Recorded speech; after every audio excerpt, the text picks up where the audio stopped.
Hello, જય માતાજી. ચલો આપ બધાને ગુરુ પૂર્ણિમાની હાર્દિક શુભકામનાઓ.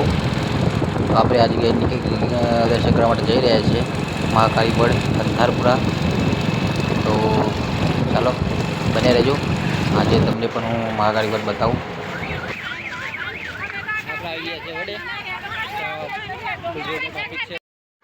હા તો મિત્રો આપણે આવી ગયા છે મહાકાળી બળ અંધારપુરા દર્શન કરવા માટે. તો આવતાની સાથે જે ટ્રાફિક છે તો જો અહીંયા ઘણી બધી ટ્રાફિક થઈ ગઈ છે તો જવામાં થોડી અગવડતા રહી છે. તો આજે પૂનમ છે તો પૂનમ આ દિવસ માટે ખાસ આજે ઘણા બધા ભક્તો માતાજીના દર્શન કરવા માટે આવ્યા છે. તો ટ્રાફિક પણ બધી થઈ ગઈ છે.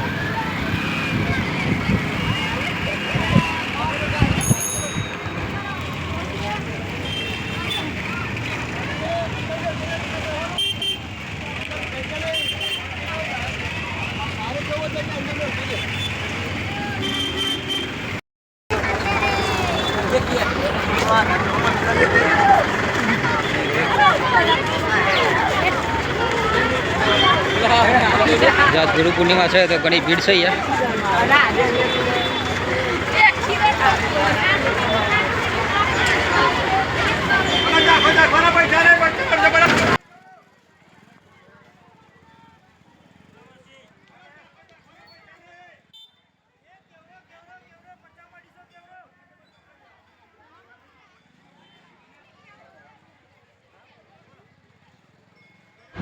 ફાઇનલી આપણા મંદિર પાસે આવી ગયા છીએ.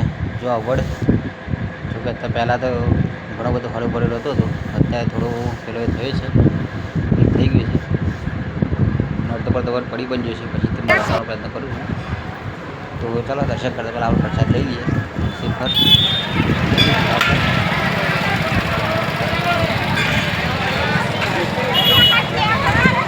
ચાલો જઈએ આપણે દર્શન કરવા માટે.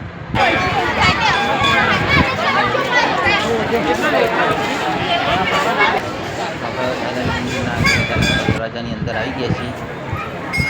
મંદિર અંદર મહાકાળી એન્ટ્રન્સ છે તેમાં સરસ મજાનો મંદિર શણગાર કરવામાં આવેલો છે.